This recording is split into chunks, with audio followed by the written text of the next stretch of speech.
Hello, everybody. Welcome to the HR Roundtable, the Power of Human Connection. We're so very excited to have you join us today. This is an area that I think that so many of us could do probably a little bit more work in than we do currently do, because we're so busy making sure that everybody else is taken care of. So I'm can't tell you how excited I am today to have Vern joining us. Vern Schellenger is the president and CEO of Contacts Count. He's an accomplished human resources and learning and development professional. He's held senior level positions both as an SVP of HR and as a chief learning officer. He's worked with organizations as diverse as Dunkin' Donuts, the American Chemistry Council, the American Bankers Association, and Lee Hecht Harrison.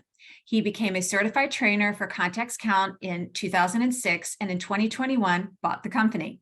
Vern has helped numerous individuals from undergrads to CEOs improve their ability to build relationships needed to improve their performance and achieve their professional goals. Vern holds a master's degree in leadership and organizational change from George Washington University. As I said, Vern, we're very excited to have you here today. Let me turn it over to you. Well, thanks so much, Patricia. And first of all, I want to thank Patricia for the opportunity to connect with each of you today. The power of human connection is a real advantage to people who can take advantage of it. And I'm sure that at some point in your life, you've experienced the power of human connection. And I think we'd all agree you could probably use more of it. Well, Contacts Count is actually a company that's dedicated to helping you and others unleash the power of human connection. And we do that through our specific approach to teaching people how to network. And our approach is somewhat differentiated from other people's approach in that we actually developed 8 specific competencies.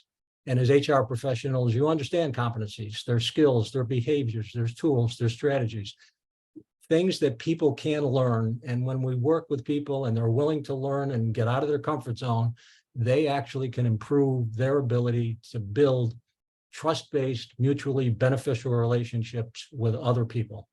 So the presentation today, I'm going to introduce you to the Contacts Count approach. It's kind of going to be a brief overview. We will take a deeper dive into a couple of the competencies. I'm going to give you an opportunity to go through a couple of exercises, 1 or 2 exercises where hopefully you'll learn something. Maybe you already know this skill, but maybe not, or appreciate the power of the one skill that we're going to really focus on. And there's going to be plenty of time at the end of the session for questions and answers. Now, if you have questions as I'm going through the presentations, please put them in the chat, and Patricia's going to monitor that and keep us on track, and I'll do my best to answer everything as we go along. To begin, I'd like to get a sense of where this group is in terms of networking. So this is actually an introduction to the very first competency, which is called adopt a positive network or identity. And Patricia is going to pull up a poll, and I'd like you to complete the poll. It's a simple poll. There's 4 questions, four statements. Pick the statement that you believe most likely describes your thoughts and feelings about networking, and the one you identify with the most.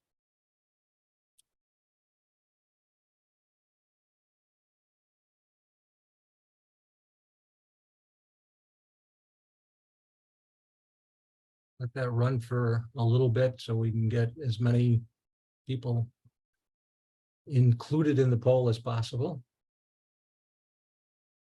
Okay, I'm going to close the poll in just a second, right, and I'll share the results. Okay.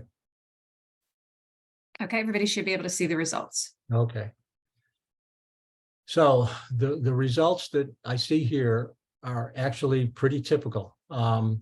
What we find at Contacts Count is most people don't know how to network. And that's what actually led the research said, a lot of people don't know how to network. How do we correct that? That's what caused us to develop the 8 competencies. And it's not uncommon. And beyond this little poll, we actually have an online assessment for all of the 8 competencies. So you can go to an online assessment, answer about 40 questions, and you'll get a score on each one of the 8 competencies in terms of, 42 on adopt a positive network or identity, and 57 on, one of the others, and you get an average score. And the average scores that we see most often are in the anywhere from 40 to 60 is the average score for about 70% of all the networking competency assessments we see.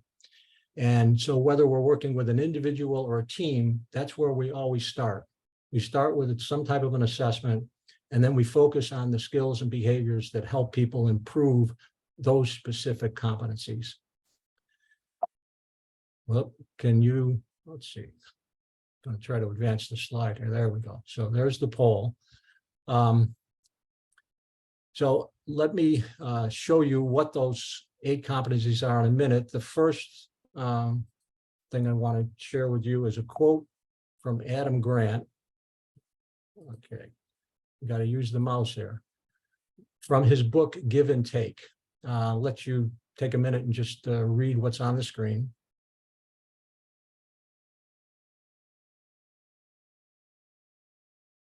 So a fourth ingredient, one that's critical but often neglected. Success depends heavily on how we approach our interactions with other people. In the announcement that Patricia sent out for this session, the very first sentence said, multiple peer-reviewed studies have proven that the #1 predictor of career success is an open network. And so developing an open network, a broad, open, diverse network, has been proven to be the #1, predictor of career success. And your success in building those networks is heavily dependent on how you approach your interactions with other people. So as you go through this, I'd like you to be thinking about how do you approach your interactions with other people? And as you go back into the organizations that you work in, maybe notice how others approach their interactions with other people. So here are the 8 competencies. And adopt a positive network or identity is the first competency. And that's really kind of what the poll was all about. This competency is, how do you think and how do you feel about networking? What is your network or identity? And we all have one by default. There's a network or identity out there with some people that goes something like, I hate networking, I don't like it, I've tried it, it doesn't work, I don't know what to say, I don't know how to say it, I don't know how to begin the conversation, I have awkward conversations, I feel embarrassed. That's not a positive network or identity. The positive network or identity that we'll talk about in just a minute is at the other end of that spectrum, and it's really a foundational principle. Networking is really more about teaching and giving. So today we're going to talk about adopting a positive network or identity.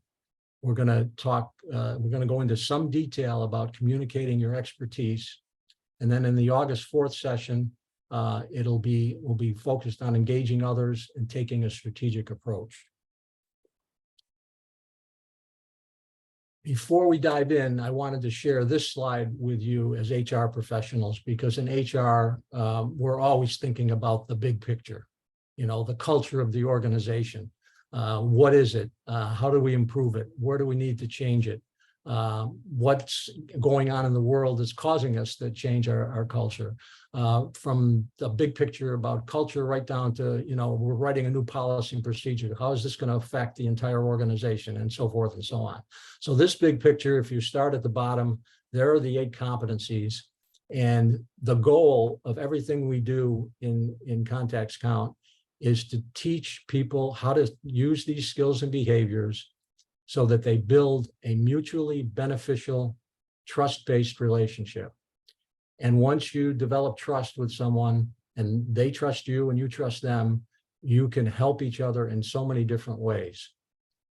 The outcome of the building those types of relationships is the fact that you have more conversations, you have more connections, And that leads to a greater amount of collaboration. And you all know as HR professionals that collaboration is a key driver for the ultimate outcomes, the goals, the objectives, the mission of any organization. So some of the key performance indicators are at the top here of this screen. You may have others, but it's helping the organization. So when we talk about building an open network, it can impact your personal success.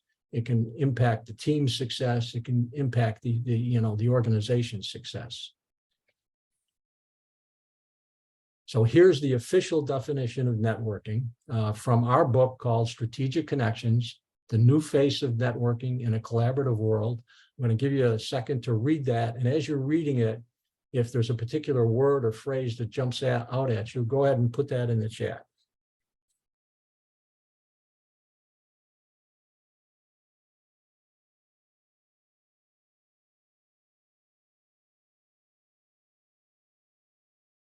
Anything in the chat, Patricia? Yes, we're definitely seeing some great comments about it being deliberate, mutually beneficial. Several people have said resources, again, mutually beneficial. Yeah, there's really three key points to this definition. One, the first is deliberate. It's a deliberate process. In other words, if you're going to go to a networking event, you're going to sign up for it. You're going to put it on your calendar. You're going to go there. If you're going to set up, have lunch with someone, have a cup of coffee with someone, it's a deliberate process with the goal. Once you're in that, and once you're in that meeting, whether it's at a conference or just a one-on-one conversation, you are exchanging things. You're exchanging something, information, resources, support, and the goal being, again, to create this, a mutually beneficial relationship. Now, this doesn't happen in one conversation. This takes time. Our research shows that anywhere from 8 to 12 conversations with a person before you actually begin to know them and they really begin to know you. Now, this definition is our, again, textbook definition. It's the formal definition of networking. I don't expect you to memorize this before the end of the session. I do expect you to memorize the definition I'm about to give you because it's much shorter and it's much more direct, and you can memorize it because it's simple and straightforward. And I encourage you to write this down. Networking is not about talking and taking. Networking is about teaching and giving. And again, this is the fundamental principle of this first competency: adopt a positive networker identity. The logic is very straightforward. The more I teach Patricia about who I am, what I'm all about, who I am as a person, what my job is, what my skills are, what my expertise is, what my challenges are, what my goals are, what problems I'm having, the more I communicate and teach Patricia about who I am, the greater likelihood she can help me in either some small way or some maybe larger way. And that help could come immediately. And, sometimes in the first conversation, Patricia, I know somebody you need to talk to. So, and I introduce her to somebody in my network. Or it could come a month later, 2 months later, 6 months later. Please do not put any pressure on yourself when I say teaching and giving, that as you're starting to learn about someone, now you've automatically got to give them something. That's not the way it typically works. It might, in that first conversation, but the odds are the more you learn about the person over time, then the ability for you to help them in more than one way, just gets easier and easier. So it is about teaching and giving. And then obviously, the more I teach the logic, the more I teach Patricia, the better able to help me. Giving, I need to learn all of those things, same things about Patricia. So the more I learn about Patricia, the more that I can give back and help her in some way. Now, with both of these kind of extremes, there's some other things just related to networking that I'll share with you. First of all, when we're talking about, it isn't about, if somebody's talking and taking, you typically feel feel manipulated, and none of us like to feel manipulated. It's one-sided. That's not what contacts count is all about. Again, it's teaching and giving. One of the myths about networking is it's only for extroverts. I can honestly tell you here, we've worked with lots of introverts, and they've actually been able to improve their ability to network. The fact that if you're an introvert and you think, well, because I'm an introvert, I can't learn how to network, that's a myth. You need to do it in a way that works for you as an introvert, but it can be done.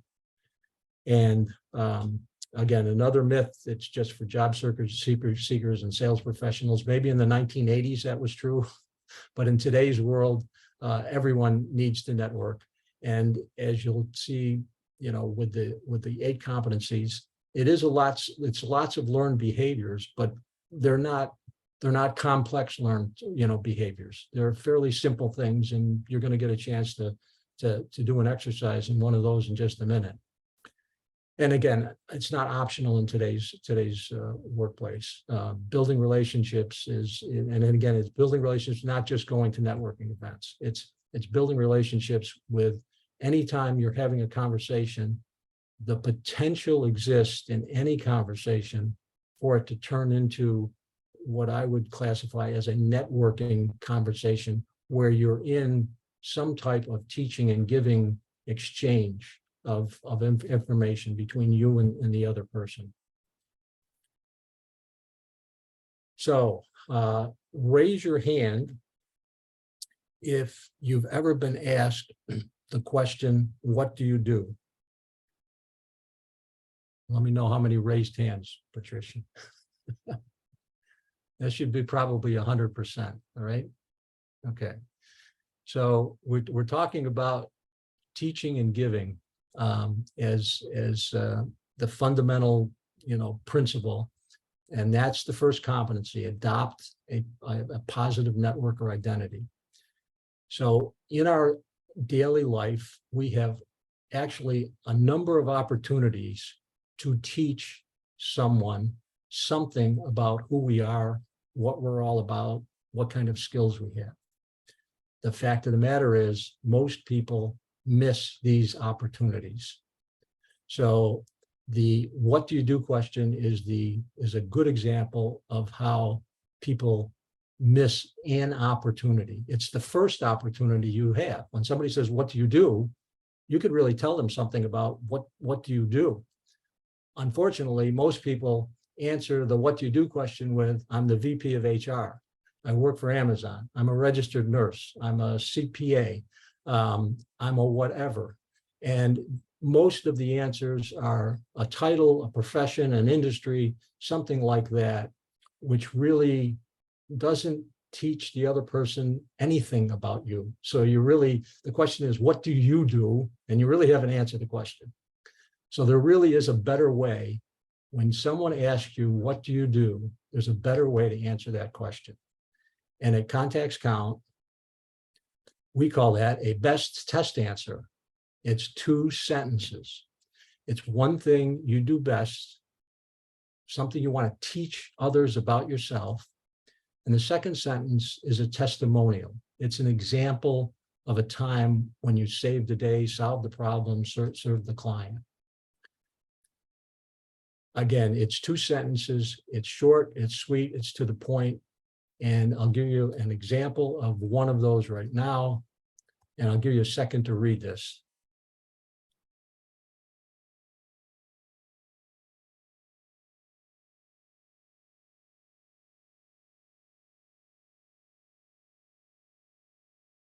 So if you were at a SHRM chapter meeting, or if you were at a SHRM, conference or an HR conference anywhere, and you met this person who was a vice president of human resources, and they answered, what do you do? And they said this, what would your reaction be to this question? What would you put something in the chat? What would your reaction be?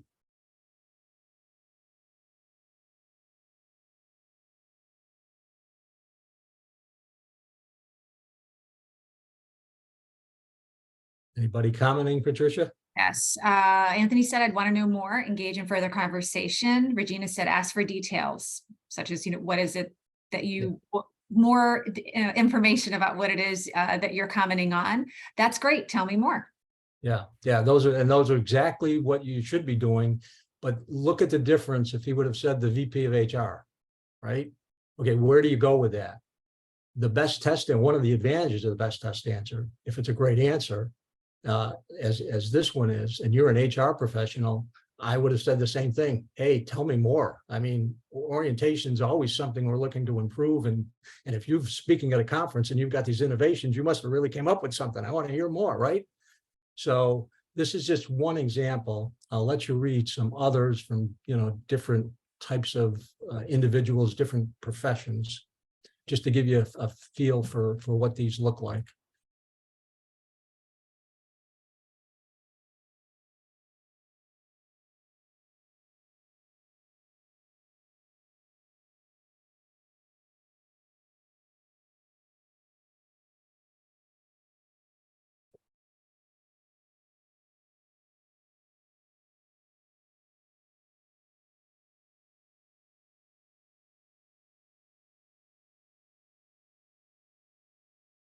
So with that said, are you ready to create your first best test answer?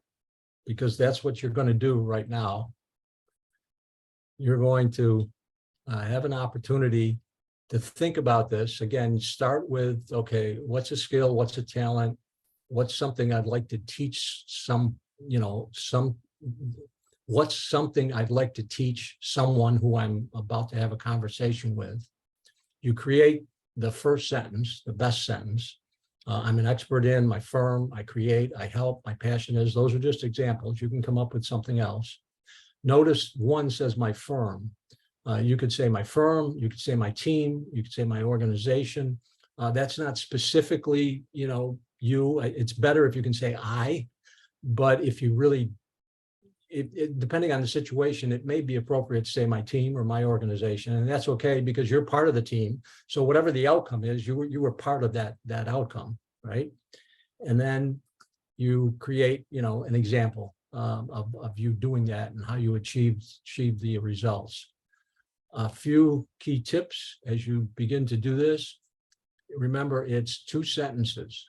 It's not 2 paragraphs.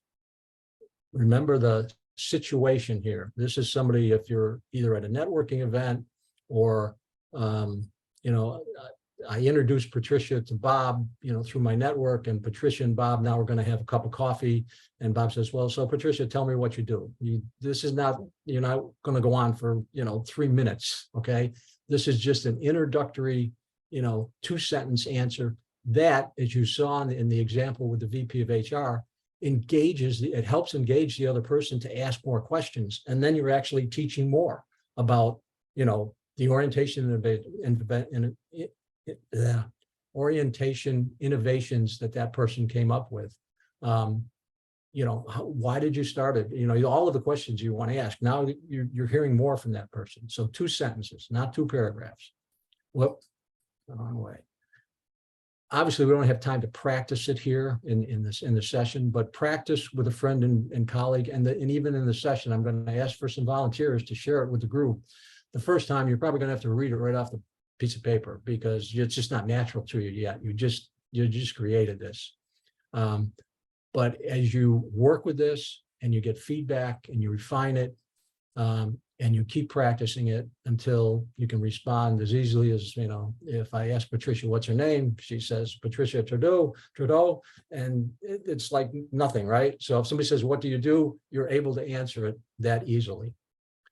So let me stop there and ask if there's any questions. I'm going to put the timer on in a second for about 3 minutes. I'm going to give you 3 minutes of silence to create your best test answer. Any questions?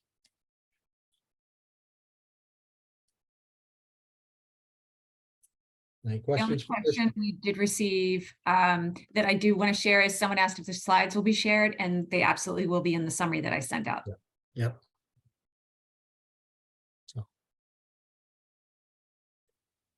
All right, are we ready?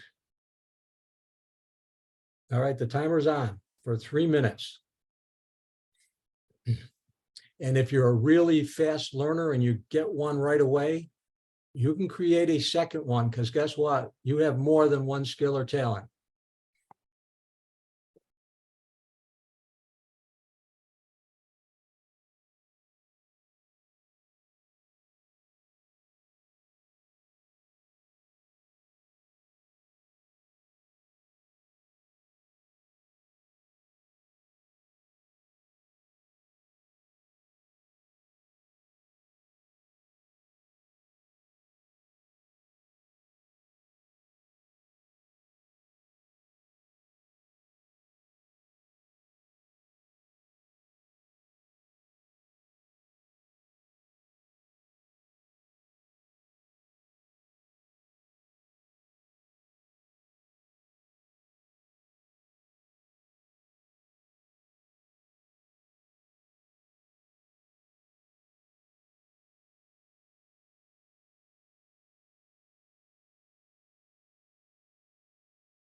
And we're at the 2-minute mark, so you've got 60 seconds left.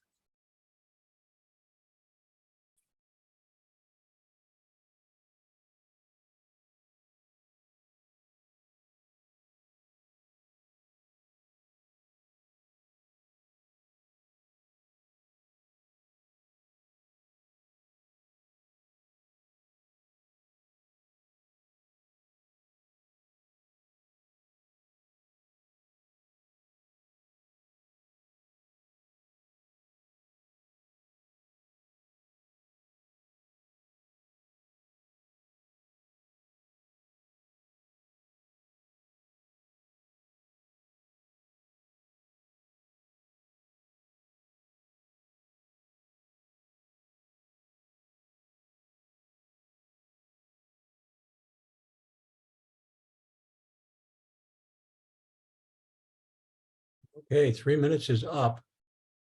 Who will be the first brave volunteer to share their best test answer? And as we do this, I'll be happy to give you some feedback on it and tweak a word here or there.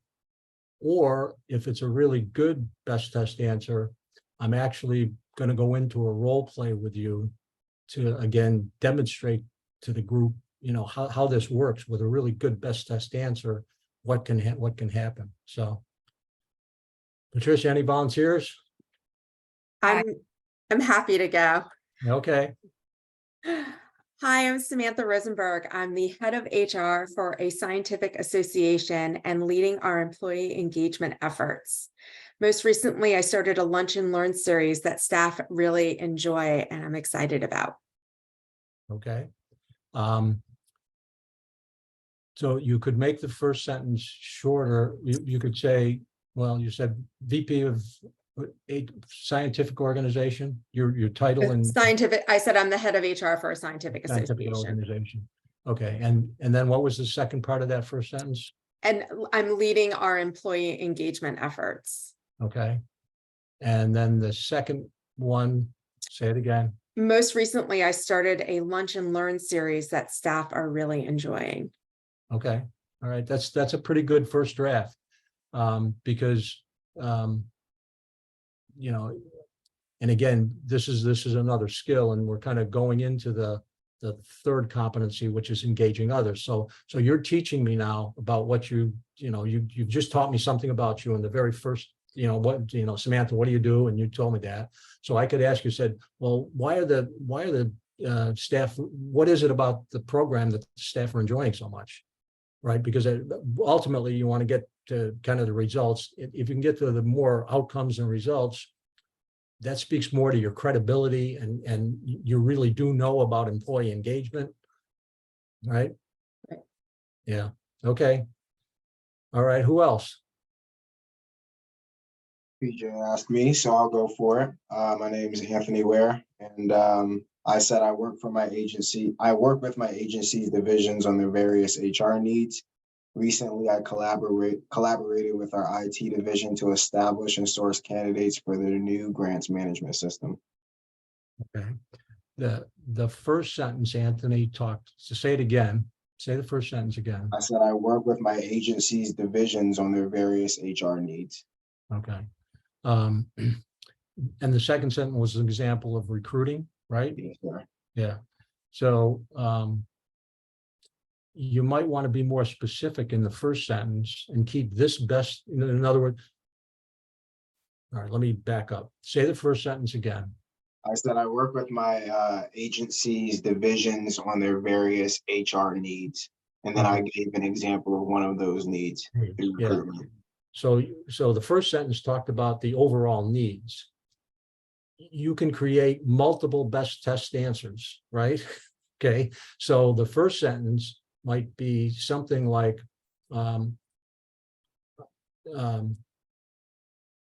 something about recruiting. You know, I'm currently, you know, what do you do?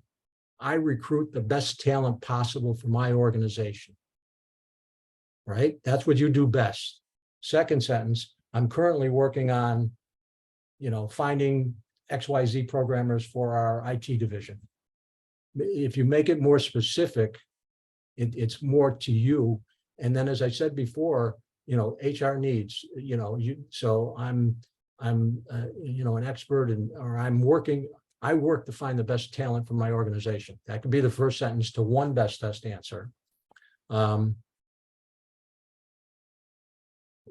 You might have another best test answer that says, I really enjoy the learning and development aspect of my role as an HR leader at XYZ organization. I just created a leadership program where people from that program were promoted in the next, you know, a number of promotions from the program. Be as specific as possible about your specific talents and skills. So, because when you get more specific, it's easier for the other person then, if they are interested in, you know, recruiting or learning and development leadership program, then they're going to start to ask more questions. Does that make sense? Yeah, that makes sense. I tried to do the give me all of by saying needs, maybe ask for what other things I do, but yeah, that makes sense. Yeah, and again, as I said, you can have, you know, as Patricia said, in my career, I was either in HR or in a learning development role. So I certainly had different best test answers if I was at a SHRM meeting versus an ATD meeting. I had different best test answers for those different groups. So, yeah. What else? Vern, you've got two hands up. Brianna first. Okay. Two others after that. So Brianna. Yeah. Brianna, go ahead. Okay. Hi, my name is Brianna. I am a graduate student in industrial and organizational psychology and an intern for Expand HR Consulting. My passion is to create more diversity in the workplace and help companies refine the recruitment and onboarding process for their employees. I have recently worked on improving Scenaria, a biotechnology company's new hire checklist and compensation and benefits package. After hearing feedback from some of their new hires, I learned that employee engagement is a crucial aspect that drives employees in the workplace. Okay, that's all good content. But again, remember what I said, it's 2 sentences. So you've got a lot there. It's all good. And the other thing, Brianna, that's unique to what you just said is, again, you're in a master's program, was it? Yes. Yeah, okay. So for people younger people who are in school, I just finished a program with the Georgetown law students. You know, some of them don't really have any work experience. They don't have, so they've got to do kind of a modified best test answer. So it's okay to say, I'm in a graduate program in XYZ, and I'm really passionate about immigration law. And then something about, how they want to use immigration law to make changes in, the immigration, the integration issues, policy, problems that we have in this country. So it's not as definitive as I have this skill and here's an example of how I'm using this skill. It's got to be a little bit modified. But you really need to, the first sentence, I think, you're in the master's program. Say the first sentence again.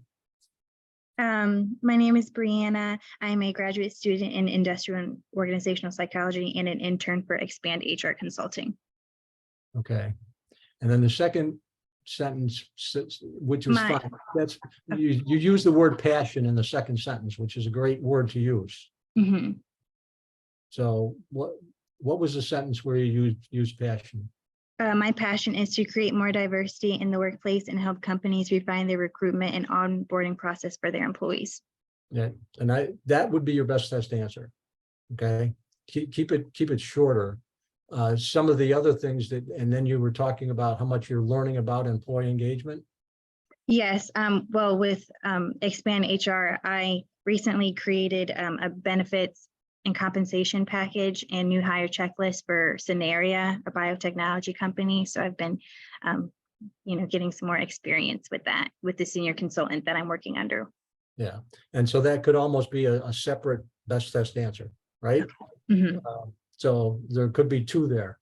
Okay. All right, Patricia, who is next? Diane or? Regina. Oh, actually, I do believe Regina. I know we had Regina, Diane. Well, Regina, you just finished, right? No, not yet. Regina hasn't gone yet. We'll do Regina, then we'll do Diane, and then Taryn. Okay. Okay. Hi, I'm Regina Geron. I'm an operations executive, and I like leading companies through their organizational transformations by focusing on the people side of change as they integrate with new systems. Okay. Sure. Yeah. You've got a good first sentence. Repeat what you just said.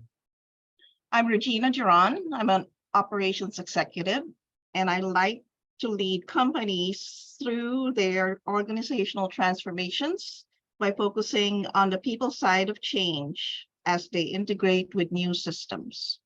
Okay. I would stop it at the people side of change. Uh-huh. Okay, because change, it's all kinds of change. Now you mentioned a specific one.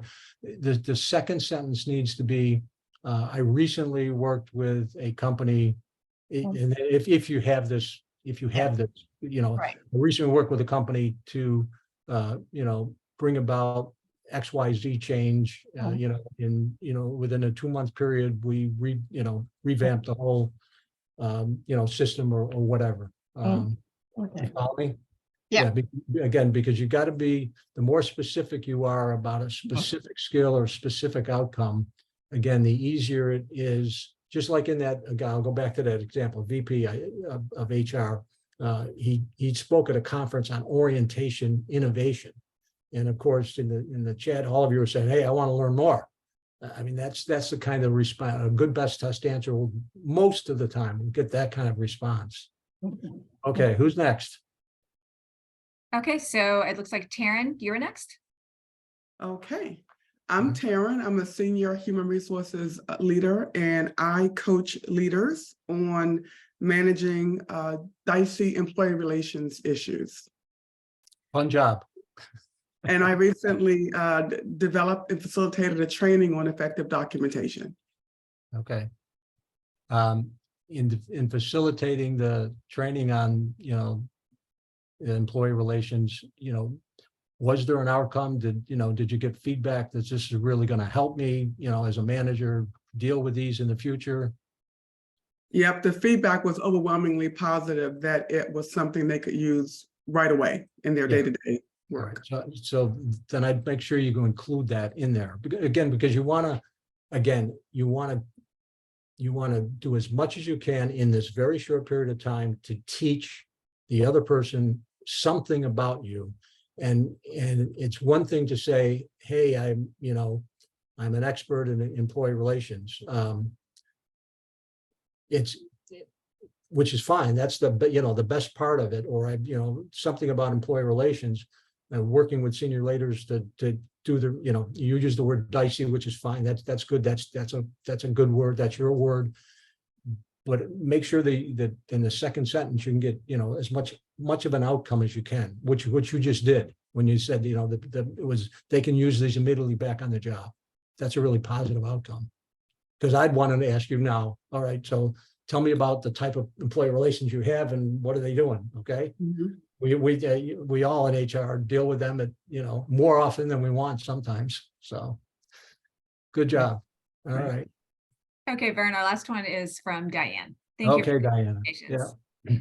Right. I help organizations investigate and solve legally sensitive workplace problems. Several times I helped a board of directors figure out if the president of the company was creating legal liability and acting in the organization's best interest. Okay. So the second sentence is about the president not performing well, right? So, all right. Right, so it's performing investigations for a board of directors, and so that kind of affects the entire organization, whether we keep or not keep the president. So if I ask you what do you do, your first sentence might be I perform investigations for the board of directors of XYZ company, or if you're a consultant and do it with multiple companies, then with multiple companies. And an example of and then just the second sentence is an example of I recently conducted an investigation where we found that the president of the company was stealing money and it and we were able to successfully terminate this the president, something like that. The thing about that is so I'm taking the example part and putting it in the top part, and it's I help that was an example, the board of directors, but I work with in-house counsel and HR directors a lot. So the board of directors was an example of kind of the best work because it's having the most impact in a sense, but I don't think that would accurately describe me in terms of the first sentence. All right, so would it be fair to say that you're an expert in conducting investigations within organizations? Yes. So say I'm an expert in and then use one. You can use any one of those examples for your best. As an example, I recently worked with the board of directors to do X. That's just one example. You're an expert in conducting investigations, all kinds of expert investigations. Okay, great. Thank you. Yeah. Okay. All right. We're gonna move on. So we're running up against time, and I want to share one more skill with you at this point. And here's what happens after you have answered the best test answer. The next time you meet this person, they don't say, "What do you do?" They say, "Hey, Patricia, what's up? What's new? How have you been?" Okay. And a lot of times these conversations go, "Not bad. How about you?" "Not bad. Boy, it's been real hot here in DC. Could use a vacation."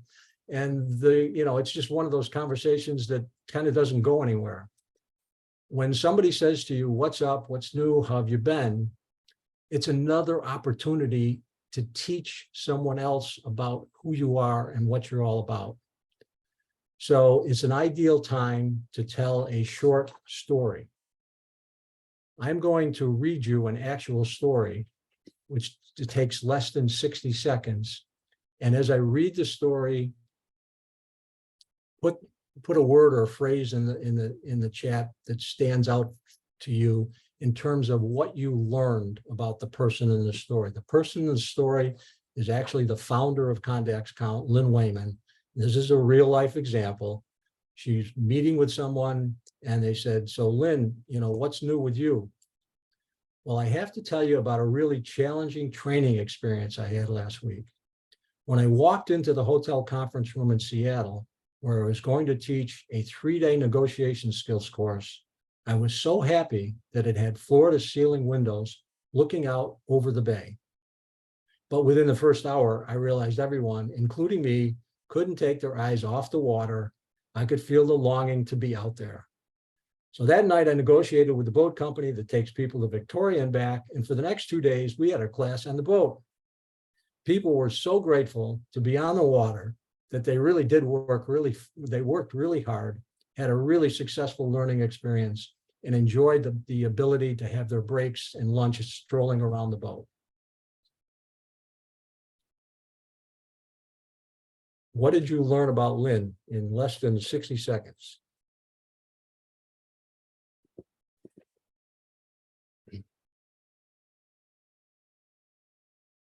What are you seeing in the chat, Patricia? That she had a challenging training experience and found a creative solution. She's Yeah. a problem solver. Yep.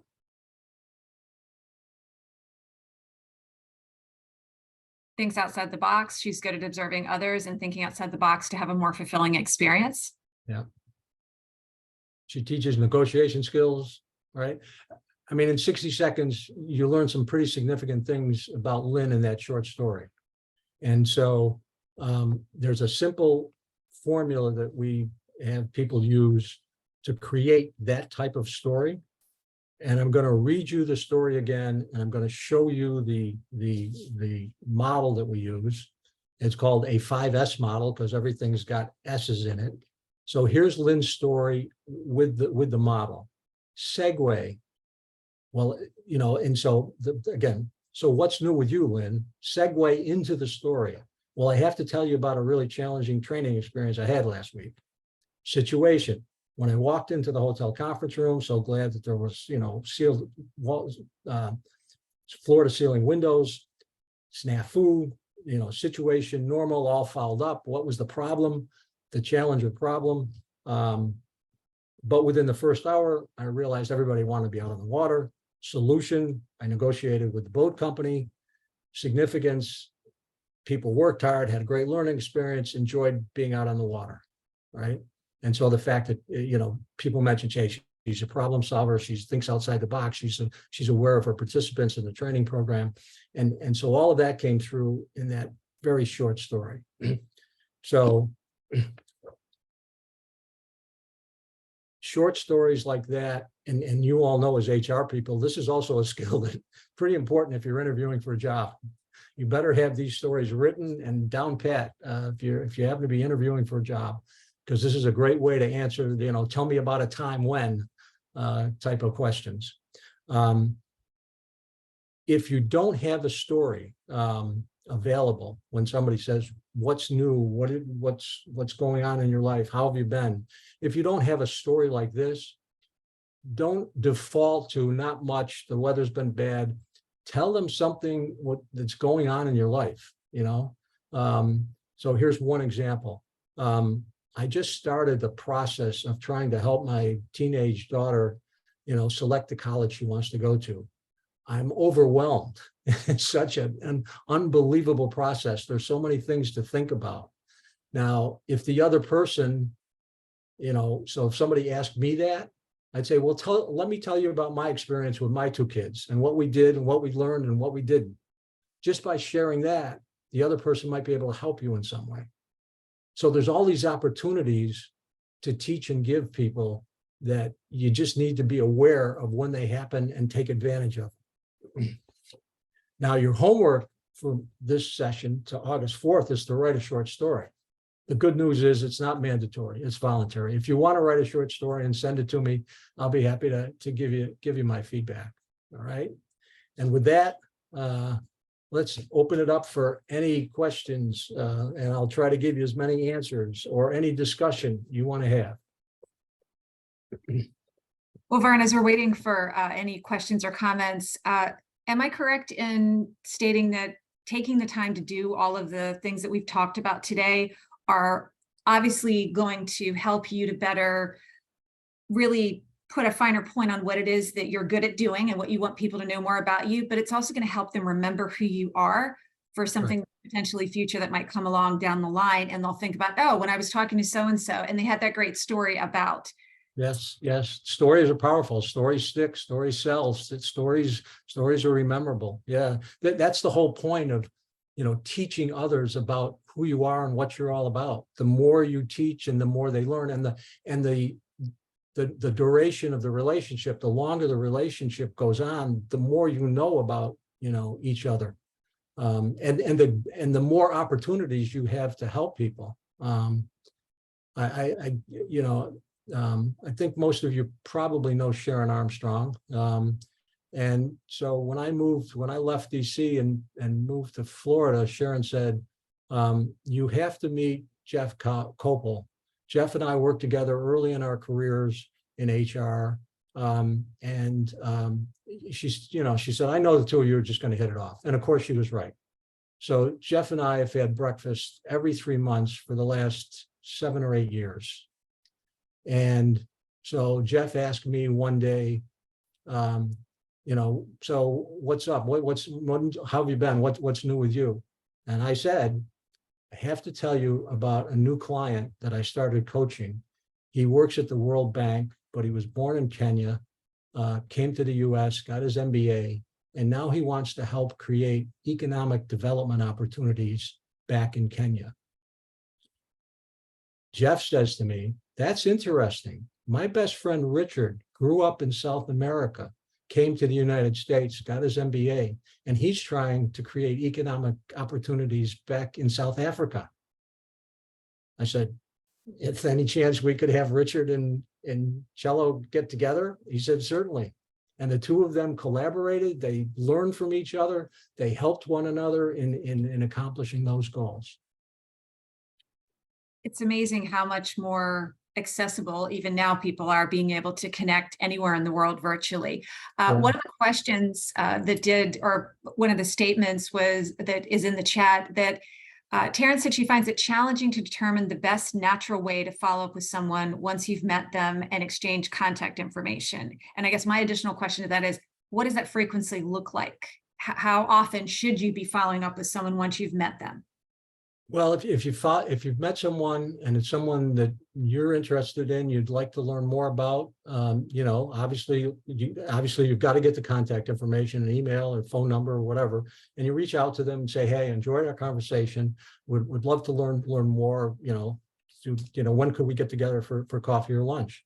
Hopefully they'll accept the invitation. If they don't, then let it go. Okay, and move on to the next person, because that will happen in networking. There will be people who, they're too much into themselves, or they're just too busy, or whatever the reason is, but there's so many opportunities to meet so many different people. The odds are, in many cases, you will be able to connect with that person, and just make it a simple note. And then even so, they agree to meet with you and you have lunch, you have a cup of coffee. The analogy we use is it's those first meetings, it's like an iceberg, okay? You begin to learn about the person, but what you've learned about the person is above the waterline.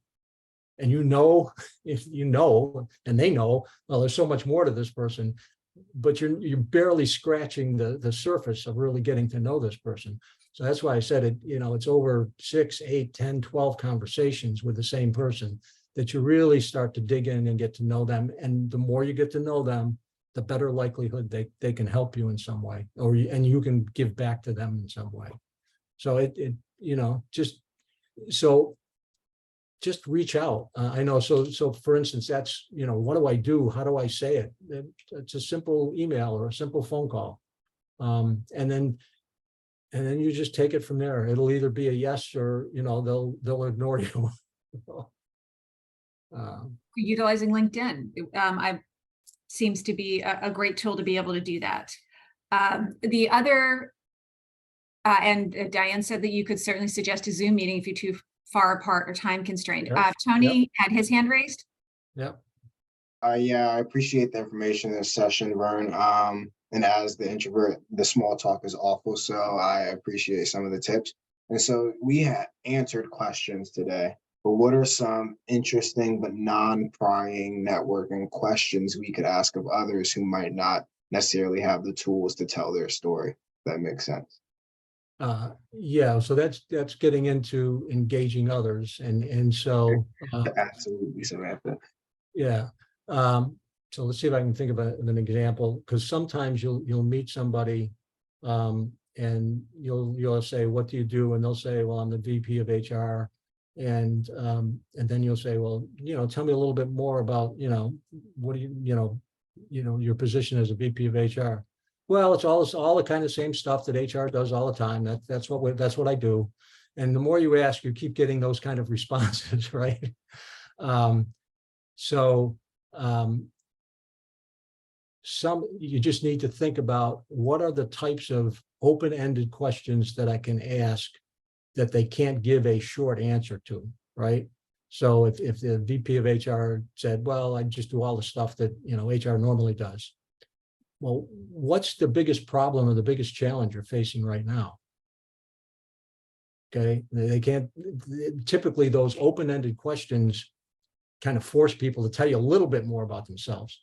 Now, again, there will be situations where you'll try to do this if it's at a networking event and it just seems to be running into a brick wall. Say, hey, it's, Vern, it's been nice meeting you. There's some other people I need to see here. Thanks so much for your time. And end that conversation sooner rather than later and move on. But it's, and the August 4th session, I will be sharing, we've got a whole list of questions, and it's not an all-inclusive list. There's lots of different questions that you can ask people to kind of dig in to get to know who they are. And as an introvert, you're much more comfortable asking those questions than you are about talking about yourself. At least that's what we find with most introverts. If it makes you more comfortable to be able to ask those questions and learn from them. And begin to get to know them and give back to them, if at all possible. So,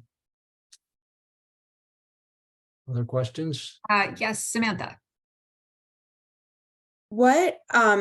So my question is, how do you approach somebody that you want to get to know after you have that initial conversation without making it seem like you're trying to get something out of them or sell them something or whatever it is? Well, again, all you need to do is send an email, or if you see them again, you just say, "Hey, I enjoyed the first conversation. Would welcome the opportunity to learn a little bit more about you and what you do. And is it possible we could get together again?" And that's all you need to do. And they're either going to be receptive to it or they're not. And as I said, if they're not, then just move on. There's lots of people in the world, and one of the other things the other thing that happens as you're building relationships, when we're getting to know one another, we are experiencing each other's character, we're experiencing their competence, we're forming our own opinions, our own evaluations about who this other person is. So if I say to Patricia, "Well, I'll send you that report, Patricia. Don't, I'll get it to you in, pretty soon, in the next few days." And then a week goes by, 2 weeks goes by, Patricia emails me, "Hey, Vern, that report you said you were going to send, did you send it? Maybe I miss it, Oh, no, I forgot, Patricia. I'll send it to you." And then I don't send it again. I mean, what's Patricia's initial, evaluation of Vern? He says a lot of stuff, but he doesn't follow through. And so we're always, that's the way our brains work. We're simply evaluating this other person from almost the very first conversation we have. And in many cases, again, if you just take that simple approach, this is a baseball term. I don't know if hopefully most of your baseball fans, your batting average will be pretty good. Okay. You'll score, you'll meet people and start to build relationships with people. But again, it's a deliberate process. You have to find time. I know in the world of HR, you're working, lots of hours, but you've got to figure out, where can I carve out, 10 or 15 minutes or an hour a week where I'm going to focus on some type of networking activities. So Does that answer the question? Is that helpful? It does. Thank you. Yeah. Vern, thank you so much. We are right at 12. Okay. Thank you very much. Look forward to our August 4th session. We'll be able to get into some additional areas. Great that you've put up on the screen here, your information on how to reach out to Vern if you have additional questions. Yep. Any last words, Vern? I certainly don't want to not give you Um, an opportunity if there's anything else you wanted to share before we finish up. The only thing I wanted to share is make sure that when you leave this session, you remember that networking is about teaching and giving. Absolutely. Thank you again. You're Thank you welcome. all for joining us. It is so important for us to take the time to take care of ourselves as HR professionals and as individuals. We do it for everyone else.